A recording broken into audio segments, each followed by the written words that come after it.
Hello there, dear viewer. Hope you're having a fantastic morning, afternoon, evening, or night. This is the second part of my Hero's Adventure Road to Passion guide. I'm just going to go over the character creation options, just going over some quick, simple tips and my thoughts about each thing, just to help you get started, maybe give you an advantage. Okay, so the weapon types here. Whatever weapon type you pick, you start off with a pre-known martial art and a weapon. But you will not get any music manuals for a little while, or knife manuals until you leave the Nameless region. You get a lot of fist ones and sword ones within the region, so it'll be a little bit of time until you get these. Just keep that in mind if you're thinking about picking them. Other than that, yeah, that's basically it about weapon types. Down here in stats, so you'll start out with a pre-allotment of stats that you can allot into everything based on your achievement score. This only really affects your grindable stats. So if I were to start all level 1, I would be able to still grind my stats up from 1 to 10 within a playthrough. And this just really gives you a head start. However, there are other things about it, so I'll just go over them real quick. Strength. Strength is one of the more easier ones to level up. I wouldn't get like 10 strength, maybe 9. Gathering is like a core part of the game. You're going to be gathering a lot within the game. And strength training is communal. So if you have a party member within your party and you're doing strength training, they'll increase their strength as well. So it's just good to gather in general. It's a good way to make money within the game as well. So you'll naturally cap out strength within any long playthrough. I would only think about getting 10 strength if you only plan on having a really short playthrough just to get that one achievement that eluded you in your last playthrough, if you know what I mean. But that's all I really have to say about strength. It's one of the better stats. It affects damage a lot. So if you're thinking about a stat to invest in, strength would be one of the better ones, past 10. But Constitution. Constitution is one of the ones that I generally max out. You start with enough to max out Constitution, and that's just because Constitution training is a bit of a pain in the butt.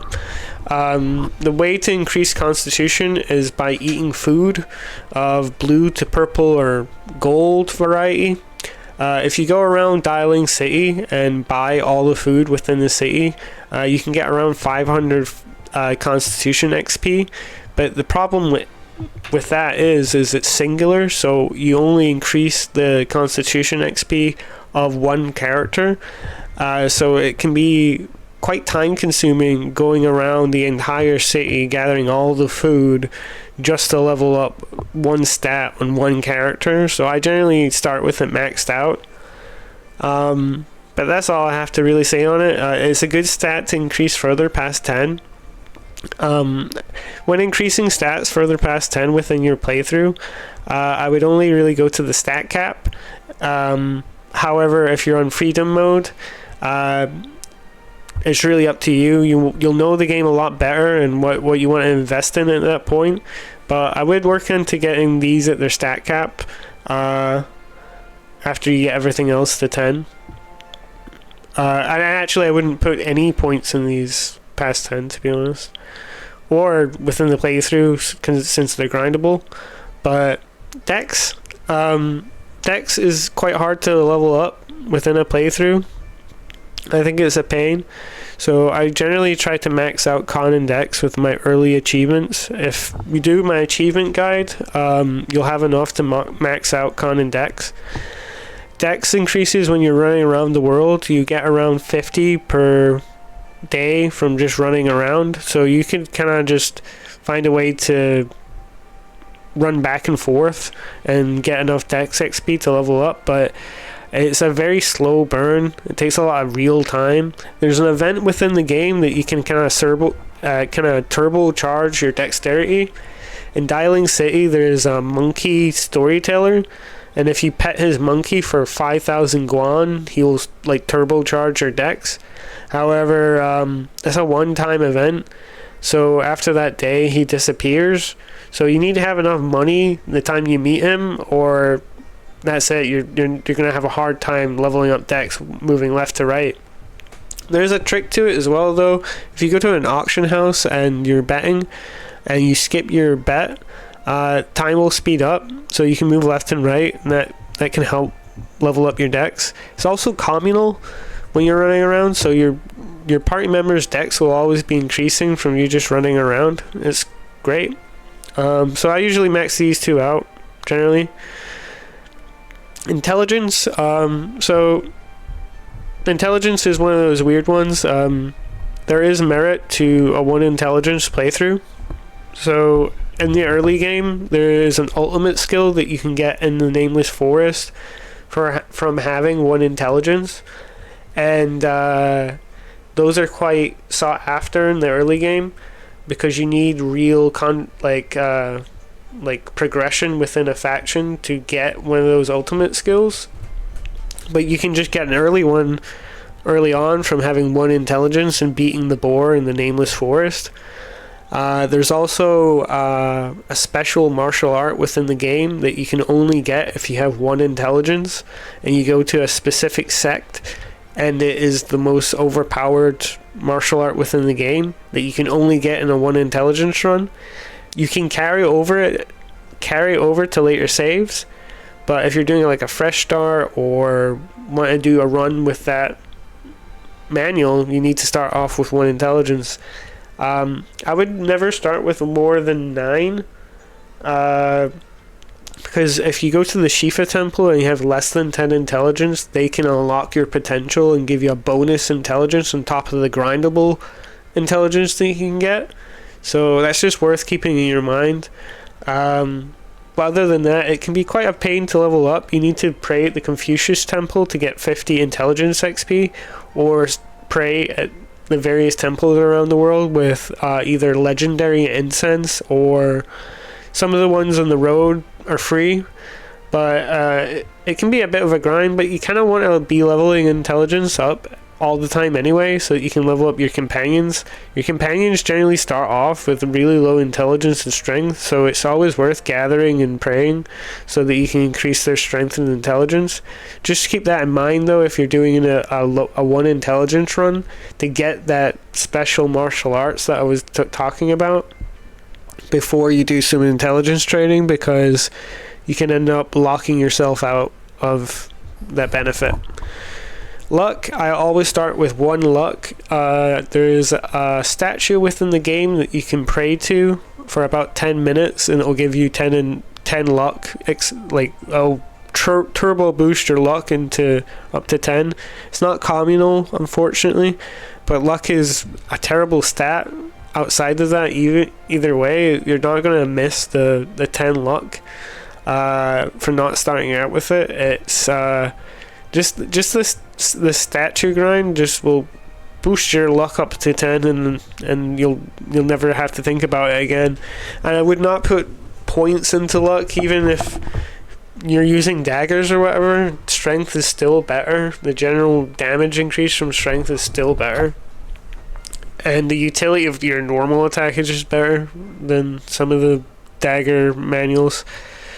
In terms of items, initially you can choose from 3 items, and each unlock of 50 achievements will add 1 more choice. Well, I have way more than that, so your max cap is 6. So every 50 achievements you'll unlock a new item slot. As you can see down here, I have a lot of items and manuals that I can start the game out with. This is to help with like the lack of manuals at the start of the game and help my progression. There's also accessories which are okay, middling, or okay. But personally, when I'm starting out, I will take this, and this. This is for the herbologist in the Nameless Village. If you give him this, he will join your team after giving him a mushroom. So this really helps out with the Nameless Village. This bowl, if you give it to the hunter, you can progress his storyline and recruit him. So I tend to start off with 10 bowls if I can. This is for the rumor monger in town. If you give him this, he'll ask you to ask the innkeeper for a handkerchief, and that will recruit him, and that will just make Nameless Village a lot easier. You can buy these items in Nameless Village, but money is quite hard to get in the early stages of the game, so I would get these just to make your Nameless Village playthrough part of your playthrough a lot easier. This is for the innkeeper. You really need to max out her affection pretty fast to get her before you can leave, so I would get this. Anyway, moving on to like traits and stuff. Ones that I think you need to look out for are Loner and Lone Wanderer. Lone Wanderer triples your XP when you're alone and doubles your damage. It's crazy. It's one of the best ones, and you can get it at the beginning of the game. Loner basically makes you the Flash in solo battles. For every like, so the cap of party members is 5. For every lower than that, you get plus 25 action speed, so you just end up becoming inhumanly fast. And with healing in this game, that means that any damage that's done to you in the early game, you can just heal up. Replenishing Qi and Blood, I think this is also a really good one. Basically doubles your health, and a lot of the healing internal manuals that you use in the game are affected by your max health, as well as this one down here. I don't actually know where you get this from. The Replenishing Qi and Blood one you get from Con 15. If you follow my guide, you will unlock this trait. But this one, I don't know exactly off the top of my head, but it doubles the healing effect of your healing internals. And you got really great healing internal at the end of the main storyline that you can carry over to later playthroughs, and it just really doubles the OP nature of it. But you might see a lot of traits here, and I'll just go over that real quick. That some of these are earnable within a playthrough, and some are locked off from specific playthroughs. So it's important to not start out with traits that you can obtain within game. So just be wary of that. Some you can't obtain within the planned playthrough that you have. So try and think out what factions and sects that you want to join, and what sects that would bar you out of before taking the traits in this menu that are related to certain sects or factions, or you can get. One example would be bleeding immunity. I think you can get that from like an NPC in Linan. Other ones that I like are the action speed ones. If you're taking Loner and the Wandering one, Loner and Lone Wanderer, you're going to be like the Flash. Extra action speed just makes you even faster. Very good. In terms of weapon proficiency ones, like these ones here, I would not take any of these. You get books within the game that will increase your skill with any weapon type, and it's just a consumable, and sometimes they're purchasable, so like just don't worry about the weapon proficiency ones. It's just not worth early investment unless you have like literally nothing else to spend them on. This is a trait to look out for. This is -2 intelligence, -2 luck when you're around females. If you want to do a 1 intelligence run and get that secret martial art I was talking about, and you've accidentally raised your intelligence, this can sort of remedy that by adding a female in. It will lower your intelligence back down to 1. It's also good for if you have if you start off with 10 intelligence, and if you want to lower that 10 intelligence so you can have it unlocked at the Shifa temple, the thing that I was mentioning earlier. Just something to keep in mind. And also you get all these boosts when you're not around women, so pretty cool. These are the stat boosting ones. These are quite good. These go on top of your grindable totals. So if I were to go like this, as you can see, it goes over 10 into 11. Any bonus stats that you get from like events and these traits go on top of your grindable total. So yeah, even if you start out with, like, if I started out with 10, I could grind up to 11 because I have this trait. Just something to keep in mind. As I said, all of these sort of proficiency ones are not great. This one's good if you have 5 points left. Down here, these are not as great. So slow starter, that's great for preparing for your late game run. Basically though, leveling to 100 is a bit trivial, so I wouldn't max out an XP gain, but if you have nothing else to spend it on, it's worth taking a shot at it. This one increases stamina. I don't know where it's from. These ones are all give you different stats at the start of the game, like starts you off at level 50 or whatever. I don't think they're worth it unless you're going for a specific like achievement. Like you want to start off level 50 so you can just go to this one area and get that one achievement. But yeah, I think, I mean,